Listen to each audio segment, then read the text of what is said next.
came to this interview on my free will. No, there was nothing promised to me for doing this interview. Excellent. Yes, everything that I say at this interview will be the truth. I met Donald Trump at some parties I attend that I was working for Mr. Jeffrey Epstein. There was about 3 or 4 times that I had encounters with Donald Trump. I was 13. The first time that I met Donald Trump was at a party at Jeffrey Epstein's mansion. There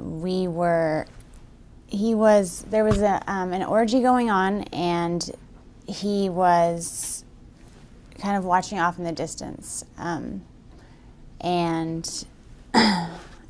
And he basically asked if I could come over and give him a hand job. And at first, I wasn't very comfortable with it. This was like my first party, and I didn't think that was my responsibility.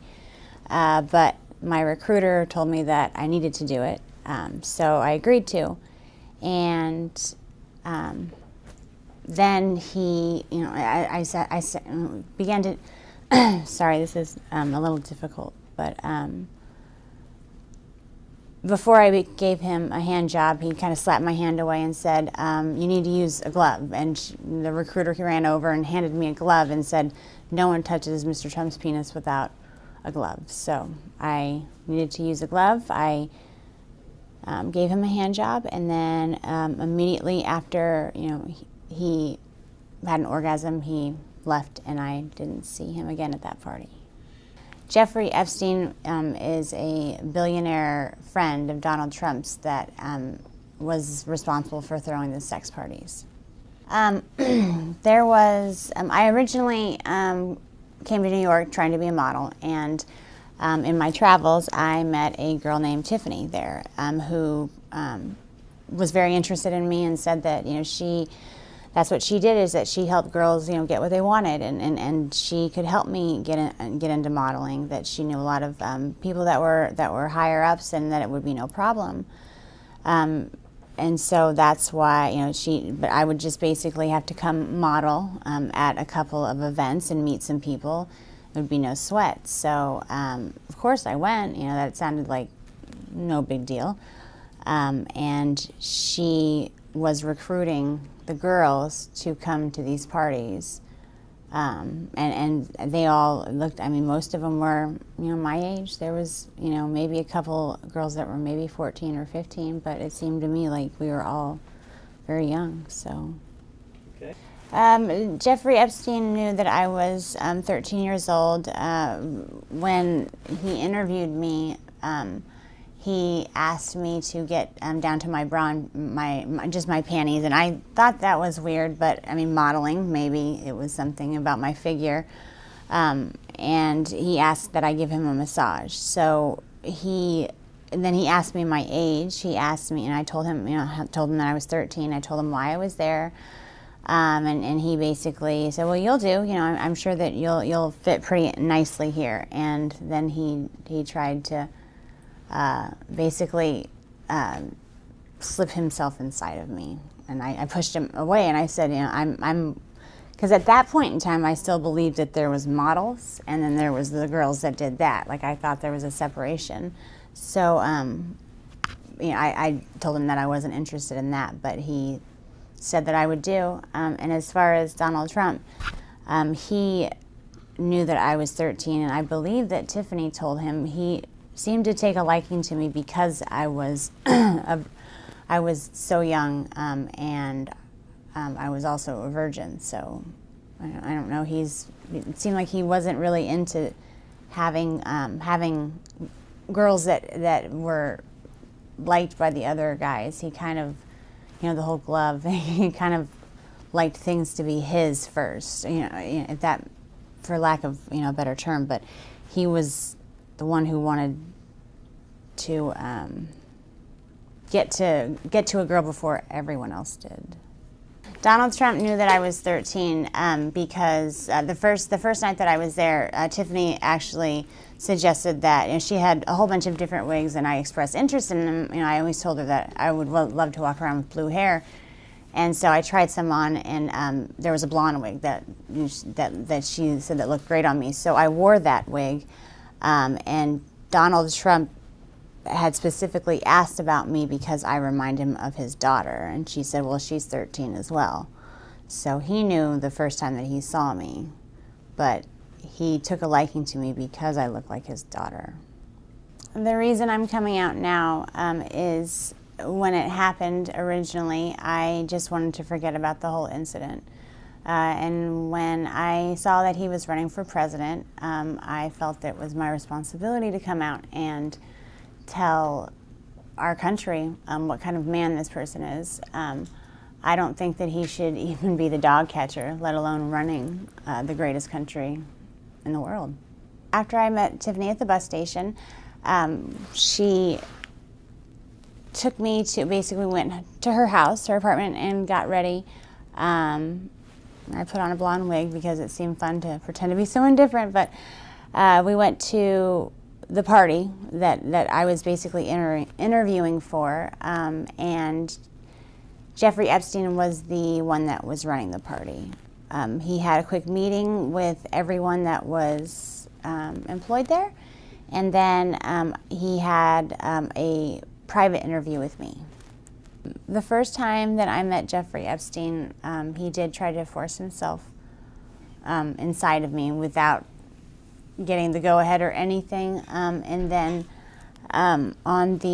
it was probably about the third or fourth party is when he basically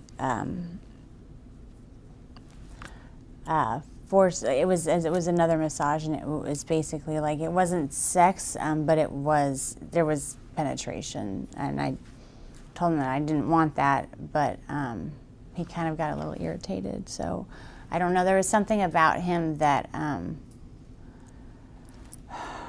I guess I kind of held him, I held a lot of resentment towards him. By that time that happened, I kind of already started catching on that maybe I wasn't there for modeling, and maybe I was just getting used for things, and I felt that kind of held him responsible.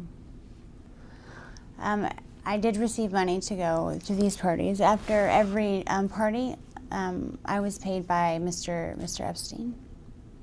There wasn't, out of all the girls that were there with me, most of them were 13, 14. I think the oldest one might have been 16, but just turned 16. And she'd been there for a while. It was Tiffany. He liked to watch other people have sex. I mean, he's a germ, doesn't like germs, so he, rather than partaking, he just watches. So and Tiffany had informed him that I was the virgin, and so I was basically, so it was Tiffany who introduced us. Okay. Second time that I saw Mr. Trump was same scenario. He was onlooking at an orgy, and Tiffany came over to me and said that Donald Trump had requested that I perform oral sex on him, and I'd never done something like that with anybody, so I was a little nervous. So I walked up to him, and he was sitting there very proud, and I just kind of moved in that direction, and he kind of slapped me away and said, "What are you doing? You need to put a condom on," like I was some dirty filth or something without a condom. Tiffany ran over and handed him a condom and apologized, profusely, and said that would never happen again. And she looked at me and scolded me basically like a child and said that, that's not how, Donald Trump always, anytime you touch his penis, it needs to have a condom on or a glove, and especially when it comes to performing oral sex. So I apologized, and then I performed oral sex on him. And once he was done, he hopped up, and that's the last I saw of him at that party. It's like once he's done, he's out. So. Okay. Okay. Sometimes before some of the things that I noticed that were weird with him was sometimes before the parties he would come over, and Jeffrey Epstein and himself would kind of banter back and forth, and he was Donald Trump was very racist. He said a lot of racist things. Like there was a lot of comments towards Mr. Epstein about being Jewish, and called him a Jew bastard, so that he was cheap. And there was some words I didn't even understand. Something about his the shape of his penis being directly related to his mole, or I'm not too familiar with the the Jewish traditions, so, but I'm pretty sure that whatever he was saying wasn't very nice. Also referred to people of Hispanic or Hispanic name, they called them spics. That was around the first time that the World Trade Center had gotten the bombed in the 90s. And he was talking about the towel heads and how we would just be better off if we didn't let him in, or basically got rid of every single one that was already here. And I felt it made me really uncomfortable, really, really uncomfortable. He also loved to call black people niggers, and Arabic people he called sand niggers. The only time that he tried to give me some money was our last encounter together, where he acted out a rape fantasy. I was forced to give that money back because Jeffrey Epstein paid us after the party. So, but he just gave me the money. I don't even know why he gave it to me. Maybe to make me feel more cheap, but it was a rape fantasy to him, but I wasn't playing. So.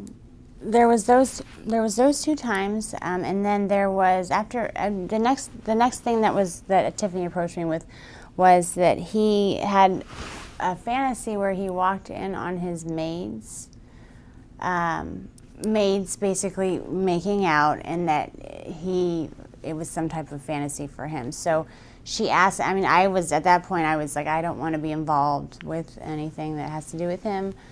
But she's like, you were just basically the other one. So there's nothing that you will have to do. Just don't, he's requesting you to be involved. So I reluctantly, I felt like I didn't have a choice there. But it was basically he's walking in, his 2 maids.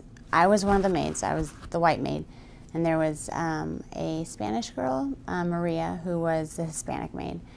And we were making out, and he walks in and he gets really angry and threatens to call immigration on Maria if she doesn't come over and make things right and give him a blowjob.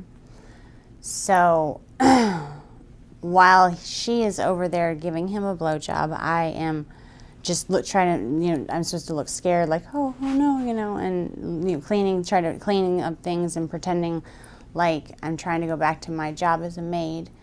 And then he's being so rude to Maria. I felt so bad for her, even though I guess it just didn't seem like a fantasy. It didn't seem like it's the weirdest fantasy as far as that. He was threatening to call immigration on her, so that she didn't know how to. She wasn't even near going down to give him. Perform oral sex on him before he slapped her away and said, what are you doing? You need to put a condom on, and she's trying to, I'm so sorry, and he's like, you can't even understand what you're saying, it just, speak English, he called her derogatory comments, and then he's like, you know what, you don't know what you're doing, have her come over and show you how it's done. And so I said that I didn't, I had to go over there, or else he was going to call immigration on Maria. I didn't know if it was true or not, but I felt that, he said that if I didn't show her how to perform oral sex on him, then he was going to call immigration on her and then get rid of us both. It was anything that was in relation to him getting off or being satisfied or happy had to do with him being in power, but extreme power. And it's very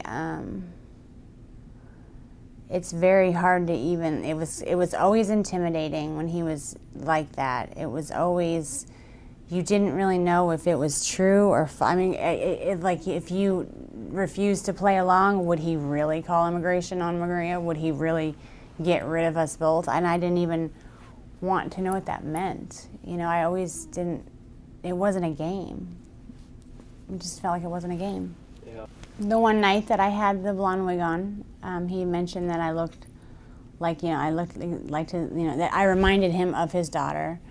And actually the maid fantasy, I didn't have a blonde wig on. I was trying to stay away from blonde wigs at the time. But he actually told Tiffany that that's what he wanted me to wear. Like, he wanted it, and anytime I put it on, anytime I had it on and he'd see me, he would say, "Oh man, you look," and it wasn't like "Oh, you remind me of my daughter." It was this sick, evil, like, you remind me of my daughter. It was just this weird pleasure, sick smile. Like, I don't even want to know what he was thinking about. I could imagine what he was thinking about. After the parties would end, we were to report to Mr. Epstein and basically tell him everything that happened, with who, what they liked, what they disliked, if there was any requests, if there was any talk about anything. That's what, we told Mr. Epstein everything. And then he paid us, and then we got to go home. And with me, I would either, I normally got taken to the airport, so to go back home.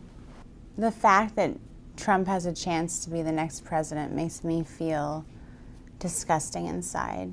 I've always been proud to be an American. I think we live in a beautiful country, but I just see him ruining everything.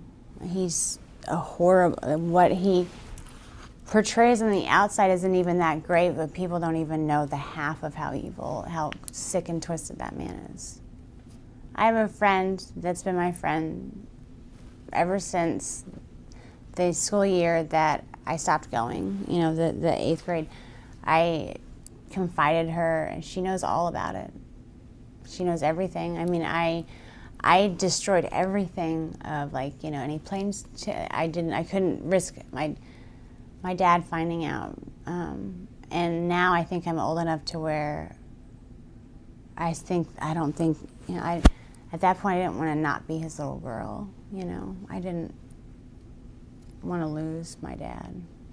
Basically, I would never, as far as keeping proof of any of the trips, the only person, I never told my parents, there would be no happy, there would be no good outcome of telling my parents. They would have grounded me.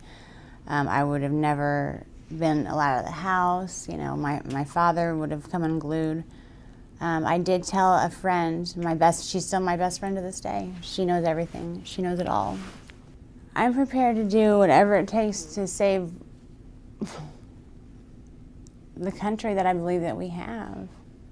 I know what he does behind closed doors. If that's all, I'm willing to sacrifice my life to put our country back in the right, going maybe in some type of positive direction. Not even, there's no right or wrong, but a positive direction. This guy's not going to take us anywhere positive.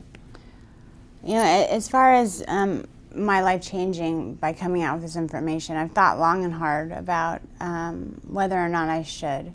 And I've gone back and forth. But I think that I think that the American people need to know what kind of man this person is. And if my life changes because of that, then so be it. But the American people need to know what they're dealing with. If I had the chance to talk to Donald Trump, I would run the other way. I'm scared of him like I've never been scared of anything else in my entire life. I can't explain it to you, but the fear of him even being in the next room, I have a panic attack. The last encounter that I had with Donald Trump, Tiffany approached me about a rape scene that was supposed to be played out, and I didn't like the sound of that at all. But Tiffany assured me that it wasn't going to be, if it was anything I wasn't comfortable with, we could stop. That she would be right there, and that it wouldn't get out of hand, and that it was a fantasy, like it wasn't really going to happen. And so I told her that I would. She basically, Tiffany was always nice to me. It wasn't that I trusted her, else and I wouldn't always trusted her or done what she asked me to. But she was there, and he came in, and I was basically tied to a bed with pantyhose, and he tied him, and they were so tight it hurt to even lay there. And I tried to say something, and it was like, he just, shut up, shut up, bitch. It was basically like he was being really, really rough, and I understand. It just didn't seem like a fantasy, and I started to get scared, and he was, basically ripping my clothes off, and I was actually I got freaked out. I told him that I didn't want to do this. I screamed over for Tiffany. She was like, Mr. Trump, she's only, this is scaring her. And he's like, oh, you shut up too. He just turned into this animal. It was like a completely different person. It was like everyone in the room was scared of him, and I was. It was like I couldn't do anything about it, and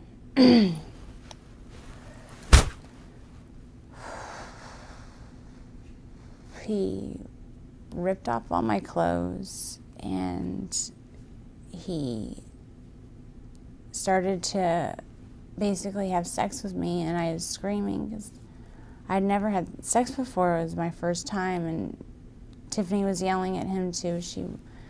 She was saying that I was a virgin, and he told us to just shut the fuck up, and just basically took my virginity while I was crying and telling him to stop. And that's basically begging for him to just stop. And Tiffany didn't know what else to do either. No one was there to help us, or me. And so after the fact, he basically finishes it. It didn't take that long at all. But it was just, it felt like it was like 5.5 hours. It felt like it was an eternity. I don't even know how long it was, but he was done, and I was crying, and Tiffany was consulting me, and she was, apologizing. She told me that she just never put me in that situation again. But he comes over mad because I was crying, and he said that I should be thankful that someone like Donald Trump took my virginity. He basically didn't say took my virginity. He said, I should be glad that someone like Donald Trump popped my cherry, and not some pimply little 14-year-old. And I just was like, what if I said, what if I get pregnant? Not even talking to him. I didn't want to talk to him. I was talking to Tiffany. And he said, well, you'll get an abortion then, bitch, and then just walked away. And I asked, I told Tiffany I needed to go home. I never went back again.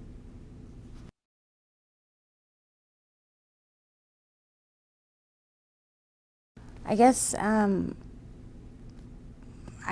it's for you to decide, if I don't have any kids myself, because I'm afraid to have kids, because I mean, who knows what kind of damage they can get into, but if you have a 13-year-old daughter and I mean, would you be okay with the person who's running our country doing that to your little girl?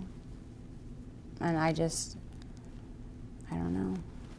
I just want people to know. I think that I have a faith in our society that we'll make the right choice.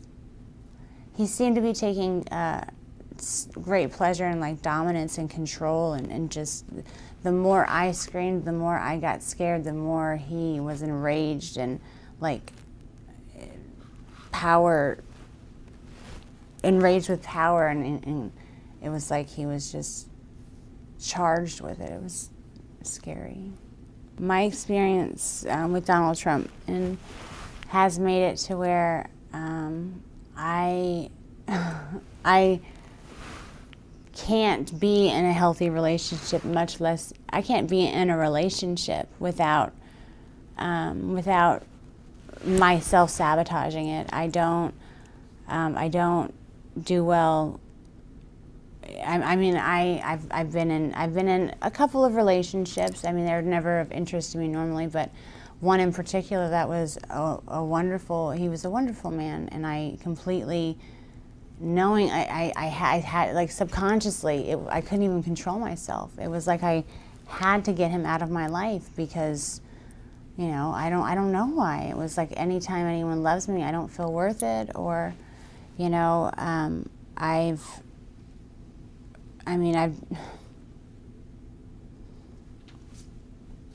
I don't even know how to explain it. Like, I can't. Friends, I can have acquaintances guys that are acquaintances, but I just, you know, anytime it's maybe someone expressed anything else besides that, I can't.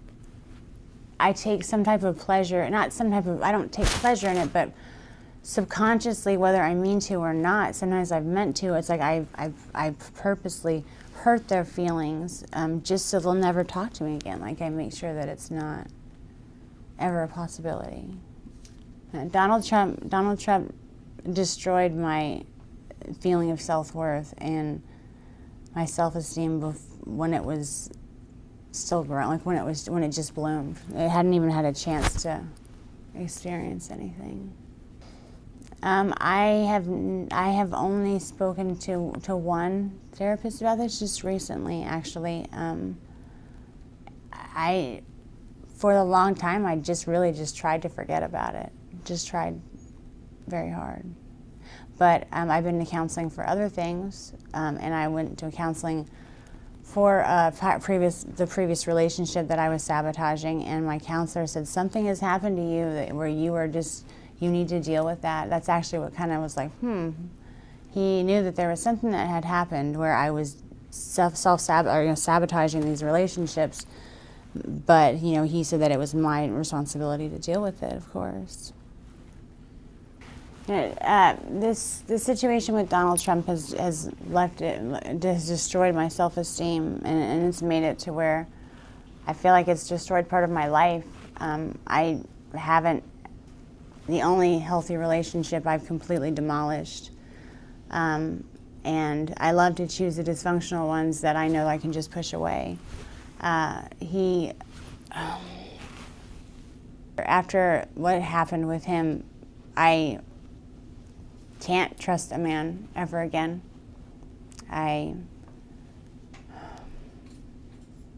Thinking about it just makes me sick to my stomach. So when something so traumatic happens to someone that's so young, you never ever really get over it.